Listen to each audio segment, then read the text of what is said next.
Dear friends, welcome to MK legal शिक्षा the way of learning. Dear legal aspirants, जो UP PCSJ का PYQs में previous year के जो क्वेश्चंस हैं उनके लिए हम 2016 का पेपर तो पहले पूरा सॉल्व कर चुके हैं और सारे क्वेश्चन हमने 50 की पैकेट में किए हैं, यानी कि एक वीडियो में सिर्फ 50 क्वेश्चन, जिससे कि आप क्विकली कभी भी बीच में जब आप पढ़ते पढ़ते बोर होते हैं तो इसको सुन सकते हैं, एक जिससे आपको काफ़ी बेनिफिट मिलेगा।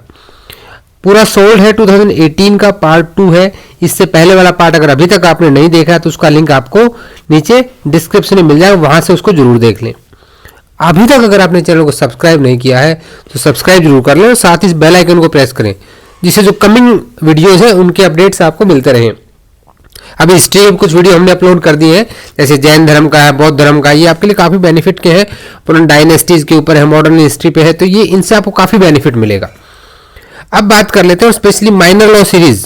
माइनर लॉ सीरीज चल रही है जिसमें एमटीपी एक्ट ऑलरेडी कल अपलोड हो चुका है, अगर अभी तक आपने नहीं देखा है। Medical termination of pregnancy act 1971, उसका लिंक भी डिस्क्रिप्शन में, उसको जरूर देख लें। आज हम बात कर लेते हैं यूपी जुडिशरी एग्जाम 2018 की। देखिए, यूपी जुडिशरी का जो एग्जाम 2018 में हुआ, इससे एक तो दो बेनिफिट है पीवाईक्यू करने से, आपको बहुत सारी चीज़ें पता लगती हैं और कभी कभी कुछ क्वेश्चन रिपीट भी हो जाते हैं। हम क्वेश्चन 50 तक कर चुके थे, हम स्टार्ट करेंगे आज 51 से। एन एग्रीमेंट ऑफ वेगर, जो वेगर क्या होता है? जुआ। जुए का जो एग्रीमेंट है, क्या वॉइडेबल है, अनलॉफुल है, वॉइड है और वाइड एंड अनलॉफुल। देखिए यहाँ पे ना, अब आपको लगेगा कि वाइड तो होता ही है, ये अनलॉफुल भी है साथ में, ऐसा नहीं है। आपको सिर्फ ना बेयर एक्ट की लैंग्वेज में जाना, और ये कहाँ कहता है? Section 30 of Indian contract act. ठीक है, तो क्या है? वॉइड हो जाएगा। दूसरा क्वेश्चन फिर कॉन्ट्रैक्ट एक्ट से है कि in which of the following section contract act embodies the rule of Clayton's rule. Clayton case कहां पे दिया गया है? सेक्शन 59। कहां पे दिया गया है? Section 59 of Indian contract act. Next question पे चलते हैं 53। थोड़ा सा जूम कर लेते हैं, चलिए। 53 कहता था कोर्ट ऑफ सीजीएम। अब सीजीएम कितनी पनिशमेंट दे सकता है? कौन सा सेक्शन बताता है? 28। 29 किसकी बताता है? आपके सेशन कोर्ट की। तो सीजीएम कितनी दे सकता है सजा? यहाँ पे सीजीएम दे सकता है अप टू 7 ईयर्स। इसका मैंने आपको फॉर्मूला बताया था, judicial magistrate second class 1 year तक imprisonment and 5000 fine. Judicial magistrate first class 3 साल तक की सजा और आपका 10,000 रुपीज तक का फाइन। एंड सीजीएम कितना दे सकता है? 7 ईयर्स तक। एडिशनल सीजीएम कितना दे सकता है? 10 साल तक। और असिस्टेंट सेशन जज, सॉरी, और ये ध्यान रखिएगा, असिस्टेंट सेशन जज इनका लिमिटेशन है 10 ईयर्स, लेकिन एडिशनल सेशन जज जो है और सेशन जज, ये कोई भी पनिशमेंट दे सकते हैं including death penalty, but that subjected to confirmation by High Court from 366 to 371 CrPC. High Court से कंफर्मेशन लेना है डेथ सेंटेंस का, तो ये जरूर रिवाइज कर लीजिएगा। 54 में आते हैं, which of the following is not correctly matched. Complain 2D में पुलिस रिपोर्ट आर, किसे मैंने बताया था 2R, पुलिस रिपोर्ट बिल्कुल करेक्ट है। कंटेंट ऑफ द जजमेंट 354 बिल्कुल सही है। विक्टिम कंपनसेशन स्कीम, यहां थोड़ी सी गलती हो गई है, 357A आएगा। क्या आएगा? 357A। तो D will be your answer. इन पे ध्यान देना, जो नॉट पूछता है, जहां पे नेगेटिव क्वेश्चन ज्यादा पूछे जाते हैं वहां स्टूडेंट्स कई बार कंफ्यूज हो जाते हैं, तो प्लीज इस पे थोड़ा ध्यान दीजिएगा। 55 पे चलते हैं। The criminal proceedings which is not compoundable can be questioned by. भी जो कंपाउंडेबल नहीं है, कहां बताता है? सीआरपीसी का सेक्शन 320 ये बताता है ना कि कौन से कंपाउंडेबल होंगे, कौन से नहीं होंगे। तो आपका हाई कोर्ट 482 में इसकी इनहेरेंट पावर तो है इसके पास क्वेश्चन करने के लिए। अब देखिए, ये जो असर्शन और रीजन बेस्ड होते हैं ना, स्टेटमेंट बेस्ड क्वेश्चन, यहाँ पे थोड़ा सा ध्यान देना आपको। अब ये यहाँ क्या कह रहा है कि where an accused person has plead guilty. एक एक्यूज्ड पर्सन ने अपने आप को गिल्टी प्ली किया और उसको कन्विक्शन दे दिया गया। A person who deliberately pleads guilty can not be aggrieved by being convicted.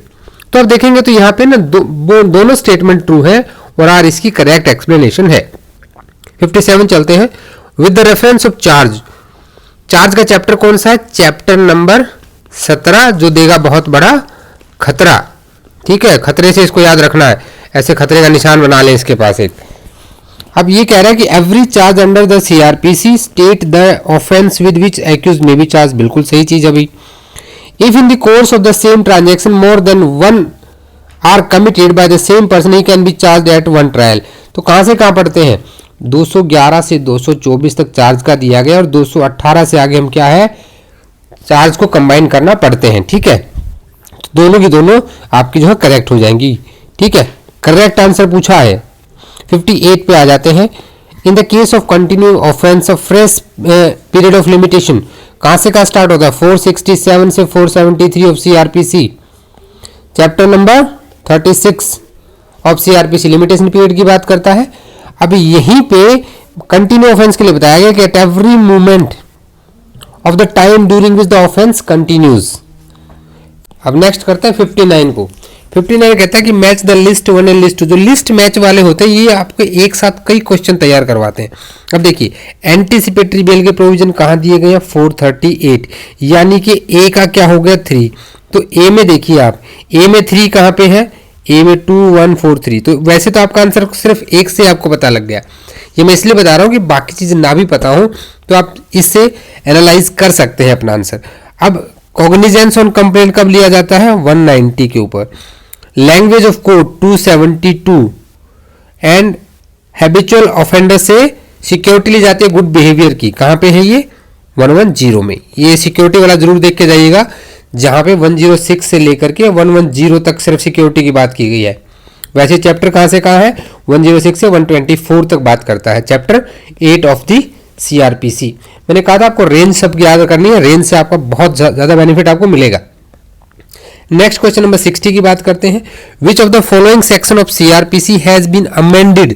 Criminal जो अमेंडमेंट हुई थी अभी 2018 में, उसमें कौन सा हुआ था, तो जो चार्जशीट फाइल करते हैं ना वहां पे रेप विक्टिम के जो है कितने समय के अंदर चार्जशीट देनी है, 2018 में ये इसमें अमेंडमेंट किया गया था। एक मैक्सिम है, लैटिन मैक्सिम, निमो डेप्ट विसी वेक्सारी प्रो एडन कॉजा। एक ही कॉज के लिए किसी को 2 बार आप क्या नहीं कर सकते, पनिश नहीं कर सकते। डबल जियोपार्डी का सिद्धांत कहां दिया गया है, सेक्शन 300 में दिया गया है। नेक्स्ट क्वेश्चन में चलते हैं 62। When an appeal has been filed under the section 374 of the CrPC against a sentence passed under section 376D, जो रेप के केसेज हैं वहां पे अगर कोई अपील दी गई है स्पेशली 376D में, तो कितने समय के अंदर उसको करना है, within 6 month from the date of filing of such application. Which provision of CrPC resemble with habeas corpus. देखिए रिट कहां दी गई है, 32 article of constitution of India and 226। 32 में क्या है आपका सुप्रीम कोर्ट के पास रिट इशू करने की पावर है, और 226 में कौन कर सकता है, हाई कोर्ट इशू कर सकता है। और आपसे क्वेश्चन यहां से और पूछा जाता है कभी कभी कि किसका जो ज्यूरिसडिक्शन वाइड है, तो हमेशा याद रखिए हाई कोर्ट का jurisdiction is wider than the supreme court. जी हाँ, आपने सही सुना, jurisdiction of high court is wider than supreme court. जो मैं बोल रहा हूं वो भी आपके लिए एक अलग से क्वेश्चन है, इसके साथ सिर्फ पेपर नहीं कर रहे हैं हम, इससे जुड़ी चीजों को सभी समझ रहे हैं। तो जो सेक्शन 97 आता है, ठीक है, कहां पे है ये, chapter number 7 of the CrPC, ठीक है, वहां पे जो सर्च के प्रोविजन दिए वहीं पे 97 में। अब ये आपका होमवर्क है, हु कैन इश्यू दिस, ठीक है, ये आपको देखना है सेक्शन 97 से। When a search is required to be conducted outside India, जब इंडिया से बाहर सर्च करानी है तो सेक्शन 166A ऑफ सीआरपीसी में हम क्या करते हैं, लेटर ऑफ रिक्वेस्ट जारी होता है। The bail is rule, jail is an exception. ये आपको ये लाइन पक्का पता होनी चाहिए, बेल के ऊपर मेंस में कभी आंसर आता है तो ये केस लो आपको जरूर पढ़ना, Motiram versus state of MP. 66 the provision of examination of arrested person by medical अफसर, कहां दिया गया है कि मेडिकल अफसर के द्वारा उसका जो क्या है मेडिकल किया जाएगा, तो ये कहां दिया गया, सेक्शन 54 में दिया गया है। 67 की बात करते हैं, under section 164A of CrPC victim of rape shall be sent to a registered medical practitioner examination within कितने समय के अंदर, 24 घंटे के अंदर, ठीक है। 68 की बात कर लेते हैं, in which of the following case supreme court held that written statement can be submitted after expiry of 90 days. Order 8 rule 1 क्या कहता है, 30 डेज में देना है, प्लस में 60 डेज और बढ़ाया जा सकता है, टोटल कितना हो गया, 90 डेज हो गया। लेकिन इस 90 डेज के बाद भी आप कर सकते हो। ये चीज कहां बताई गई, ये बताया गया आपका कैलाश वर्सेज, थोड़ा सा छोटा कर लेते हैं जी रहेगा कैसे, कैलाश वर्सेज ननकू। ये केस बड़ा इंपॉर्टेंट है, इस क्वेश्चन को स्टार मार्क कर लीजिए। दस्ती समन के प्रोविजन कहाँ दिए गए हैं? ऑर्डर 5 रूल 1 से लेके रूल 30 तक की प्रोविजन है किसके? Summons to defendant. ऑर्डर 16 में किसके हैं? Summons to the witness. Order 16A में किसको समन्स दिए जाते हैं? Summons to person who is in prison, jail में जो व्यक्ति है। 3 ऑर्डर हैं जो समन से रिलेटेड बात करते हैं। और order 9A, so order 5 rule 9A बात करता है दस्ती समन, यानी कि जहां पे पार्टी खुद से समन ले सकती है सामने वाले को देने के लिए। दूधराज पांडे बहुत फेमस केस है, मुझे पूरा विश्वास आप सबको पता होगा। प्ली ऑफ एलिबी यानी कि section 11 of Indian evidence act 1872 से डील करता है। 71 की बात करते हैं। Constitution was finally signed by the member, कब साइन किया गया था?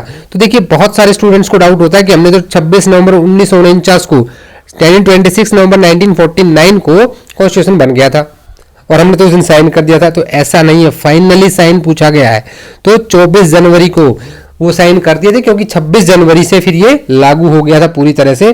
तो 24 जनवरी को साइन करके सब प्रोग्राम की तैयारी कर रहे थे। यहीं पे एक चीज और याद रखिएगा कि 25 जनवरी 1974 को ये भी रिपब्लिक डे से पहले और ये भी रिपब्लिक डे से पहले हुआ था। क्या हुआ था? सीआरपीसी क्या हुई थी? इनैक्ट हुई थी, प्रेसिडेंट की असेंट मिली थी और लागू हुई थी 1 अप्रैल 1974। बोनस क्वेश्चन 72 की बात करते हैं तो short of the constitution, constitution of India ये कहां दिया गया है? शॉर्ट टाइटल एक्सटेंड पढ़ते हो डायरेक्ट में, कॉन्स्टिट्यूशन में क्या है? उल्टा है। तो 395 आर्टिकल है, तो क्या 395 से स्टार्ट करेंगे? बिल्कुल, लेकिन ये दिया गया 393 में। ये भी इंपॉर्टेंट क्वेश्चन है। In educational institutions reservation of seats in favour of SC and ST is governed by Article 15, Sub-Article 4. Which of the following has been described by Justice Gajendra Gadkar as the very foundation and cornerstone of democratic way of life, unseared in this country by the Constitution? ये किसके बारे में कहा उन्होंने? Fundamental rights के बारे में कहा था। 75 जस्टिस के पुट्टास्वामी, आधार कार्ड वाला केस सबको याद होगा, versus union of India was decided by, ये आप कर लीजिए। लेकिन अभी के लिए पेपर ना, अभी आप पेपर दे 2023 में, तो जितने भी 2019 से लेके और 2022 तक सुप्रीम कोर्ट ने कॉन्स्टिट्यूशनल डिसीजंस दिए हैं, जैसे डिमोनेटाइजेशन का भी दिया गया है 3:1 की रेशो में 4 जजेस बेंच का, उसका नाम पता कीजिए। जो राम मंदिर वाला केस है इसका citation, year, name of the जजेस ये याद कीजिए। तो ये सब आपको याद रखना ही रखना है, ठीक है। तो ये कितने जजेस की बेंच ने दिया था, ये बेंच याद रखिएगा, ठीक है, 9 जजेस बेंच। और जो मैंने आपको बताया इन केसेस में भी बेंच और जजेस के नाम आपको याद रखने हैं। 76 in which of the following case majority judgment of supreme court held that Aadhaar not only give them unique identity but also life dignity? तो किसमें कहा गया था? जस्टिस के पुट्टास्वामी, ऊपर वाला देखिए। एक इसका आंसर कहां पे है? यहीं पे है। 77 in which case supreme court has observe that social morality also change from the age? ये कौन से केस में कहा गया था? ठीक, देखिए रिसेंट केसेस पूछे गए हैं और आपसे भी रिसेंट केसेस ही पूछे जाएंगे। तो नलसा वर्सेस यूनियन ऑफ इंडिया में कहा गया था, ठीक है। अब नेक्स्ट पे चलते हैं। नेक्स्ट हमारा 78 फिर से लिस्ट मैच का आगे। आर्टिकल 39A किससे डील करता है? Article 39A, article 213, article 44, article 50। 44 सबसे सिंपल है, सबको पता होगा, ये यूनिफॉर्म सिविल कोड से डील करता है, ठीक है। यूनिफॉर्म सिविल कोड से डील करता है, यानी कि सी का हो गया 2, C2 कहां पे? C2 यहां और यहां पे है। तो देखो एलिमिनेशन हो गया यहां पे, यानी कि हमारा आंसर इनमें से एक है, ठीक है। उसके बाद 39A किससे डील करता है? 39A फ्री लीगल एड से डील करता है, तो ए का हो गया 4। तो देखो यहां आंसर तो आपको यही मिल गया, ठीक है। अब आता है आर्टिकल 213। 213 किससे डील करता है? Ordinance issuing power 21। और आपका आर्टिकल 50 किससे डील करता है? Separation of judiciary from executive. इस आर्टिकल को हमेशा याद रखना, इंपॉर्टेंट आर्टिकल है। तो एक साथ देखिए आपने कई सारे आर्टिकल यहाँ पे याद किए हैं। अब चलते हैं फिर से, स्टेटमेंट बेस है। DPSP are relevant for determining the reasonable restriction under article 19, ठीक है। DPSP have been declared superior to the fundamental rights. इन दोनों टर्म्स में क्या है? देखिए यहाँ पे ए तो ट्रू है लेकिन आर जो है फॉल्स है, क्योंकि सुपीरियर तो फंडामेंटल राइट ही है वहां पे। 80 में आ जाते हैं फिर से मैच लिस्ट। बहुत सारे क्वेश्चन आपने मैच लिस्ट के यहाँ पे देखे होंगे, यानी कि आपको प्रिपरेशन और ज्यादा वाइड एरिया में करनी पड़ेगी। पावर टू ग्रांट पार्डन ये कहां पे दिया गया है? पावर टू ग्रांट पार्डन, तो यहां पे आपको देखेंगे तो फर्स्ट जो है ये कहां पे है आपको? आर्टिकल 72 में। उसके बाद executive power of the union, executive power of union कहां है? आर्टिकल 53 में। Power to appoint the prime minister, power to appoint the prime minister कहां पे है 75 में, अपॉइंटमेंट ऑफ अटॉर्नी जनरल कहां है आर्टिकल 76 में। यानी कि यहां पे आपका आंसर जो हो जाएगा वो कौन सा हो जाएगा बी 4321। ठीक है, चलिए नेक्स्ट बात कर लेते हैं। What is the correct chronological order which of the following provision were incorporated into the constitution through the amendments. अब अमेंडमेंट के हिसाब से बताना हमें कौन सा क्रोनोलॉजिकल ऑर्डर सही है। Right to education as fundamental right, certificate for appeal to supreme court, Nagar Palika act, free legal aid. मैं सिर्फ इसका आंसर बताऊंगा, आपको इसके ऊपर थोड़ी सी रिसर्च करनी है क्योंकि ये आपका होमवर्क है। रिसर्च नहीं करोगे तो चीजें आपको याद नहीं रहेंगी। इसका 4231 है। ठीक है, सबसे पहले ये आया था, फिर 2, फिर 3, फिर 1। तो इस तरह से आपको इसको याद करना है, ये आपका होमवर्क है। The supreme court is the guardian of the rule of law, this observation has been made by supreme court. कौन से केस में ये ऑब्जर्वेशन दी गई थी? तो ये आप देखेंगे Rupa Ashok Hurra versus Ashok Hurra, in re Arundhati Roy, in BALCO employ union of union of India, Vijay Kumar Mohanty versus Jadu. तो यहाँ पे ये 4th केस में दिया गया था। 83 पे चलते हैं। 83 कहता है कि arrange the following case of supreme court of India relating to personal liberty in correct chronological order. ये फिर से क्रोनोलॉजी की बात करता है। तो क्रोनोलॉजी में देखेंगे, पहले आपका आता है AK गोपालन केस, फिर आता है ADM जबलपुर, फिर आता है मेनका गांधी।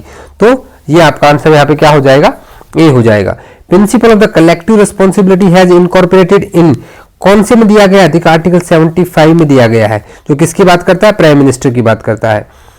नेक्स्ट फिर देखिए आप, स्टेटमेंट बेस्ड है, right to education is a fundamental right. ठीक है, our constitution had no provision for education before making right to education as fundamental right. देखिए राइट टू एजुकेशन एक फंडामेंटल राइट है, ये बात सही है, लेकिन ये जो है ये तथ्य पूरी तरह से सही नहीं है। तो आपका आंसर होगा ए इज ट्रू, बट उसका रीजन जो है वो यहाँ पे क्या दिया? फॉल्स दिया गया है। 86 देखिए, which one of the following is not included in article 21 of constitution of India, right to die. बहुत सिंपल सा है, इथुनेशिया को आज भी हमने इंक्लूड नहीं किया है।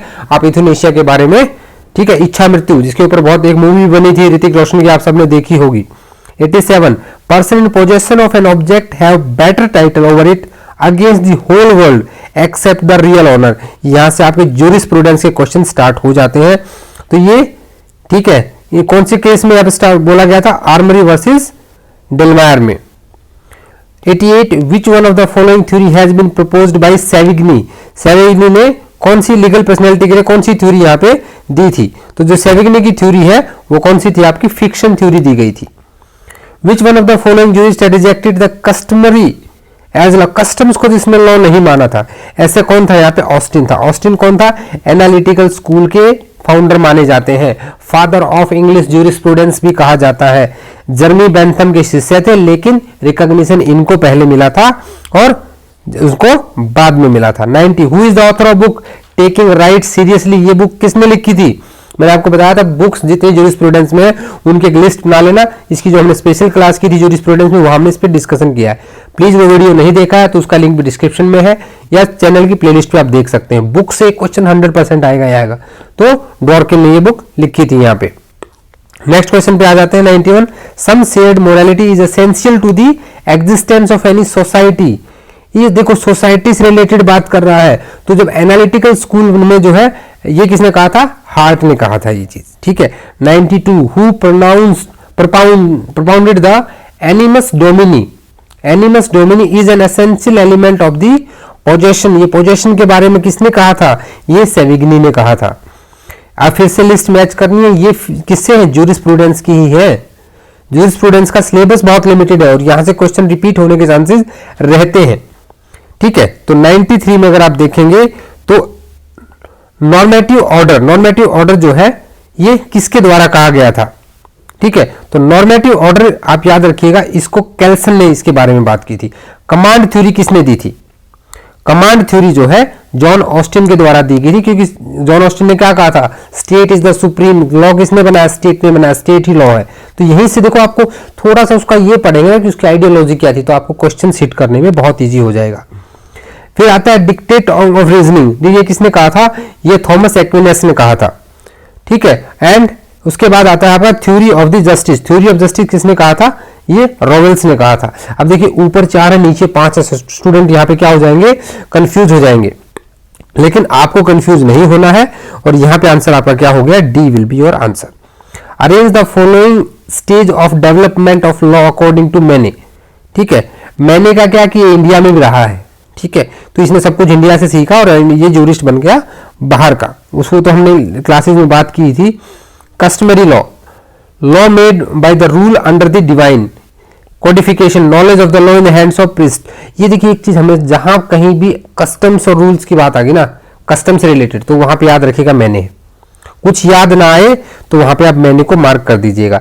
जब इसको क्रोनोलॉजिकल ऑर्डर में देखेंगे तो आपका आंसर यहाँ पे क्या हो जाएगा, बी हो जाएगा। अब चलते हैं 95। Justice is the first which of social institution, किसकी बात है, सोशल इंस्टीट्यूशन की बात कर रहा है। तो यहाँ पे ये बात किसने कही थी, जॉन रॉल्स ने कही थी, ठीक है, ये सोशोलॉजिकल स्कूल का फॉलोवर थे। The search of the natural law will constitute as long as there perceived the injustice in the world, natural law theory, ठीक है। तो ये किसने कहा था, ये आपका लॉर्ड लेलर्ड ऑफ हेम्पस्टेड के द्वारा कहा गया था। डिग्यूट हैज बिल्ड, ये भी कौन थे, जूरिस्ट थे, built up the his doctrine the basis of his division of labour and social cohesion, labour और सोशल कोहेशन की बेसिस पे ये किया था। तो ये कहां पे आता है, लेबर और सोशल कोहेशन का, इसको किसने कहा था, जस्टिस डिग्यूट ने ये थ्योरी किस ग्राउंड पे दी थी, तो इन्होंने सोशल सॉलिडेरिटी के आधार पर ये अपनी थ्योरी दी थी। What does doctrine of president mean, doctrine of president क्या है, ये क्या हमने जब लॉ के सोर्सेज पढ़े थे तो हमने पढ़ा था ना, लॉ का सोर्स क्या है भाई, रिलीजन है, कस्टम है, आपका लेजिस्लेचर और प्रेसिडेंट्स है। तो डॉक्ट्राइन ऑफ प्रेसिडेंट क्या है यहाँ पे, a previous case which may be taken as a rule for the subsequent cases, this is the, हम कहते हैं ना कि सुप्रीम कोर्ट का प्रेसिडेंट अभी पहले से, तो आप अगर लॉजिकली देखें तो आपको बहुत सारे आंसर इसमें ठीक हो जाएंगे। 99 बात करता है जूरिस्प्रूडेंस को scientific synthesis of essential principle of law, ये स्टेटमेंट किसने दी थी, तो ये सीके एलन के द्वारा दिया गया था। किसके द्वारा, सीके एलन के द्वारा।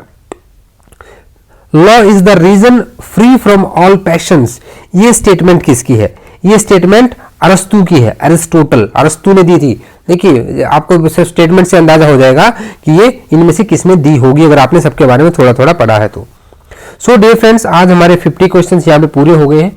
अब इसका एक नेक्स्ट पार्ट और बनाएंगे जहां पे बाकी 50 क्वेश्चंस की बात करेंगे, और मुझे कमेंट करके जरूर बताइए कि आपको यहां तक के जो क्वेश्चंस है उनसे कुछ बेनिफिट मिला या नहीं मिला, ठीक है। मैं इस सीरीज को ड्रॉप कर चुका था, लेकिन एक स्टूडेंट ने कमेंट करके रिक्वेस्ट की थी कि ये बना दीजिए प्लीज, इससे हमें बहुत बेनिफिट मिल रहा है। अगर ऐसा है तो इसको अपने दोस्तों के साथ शेयर भी करें, और साथ ही साथ मुझे कमेंट करके जरूर बताएं कि आपको ये कैसा लगा। मिलते हैं नेक्स्ट वीडियो में, तब तक के लिए जय हिंद, जय भारत।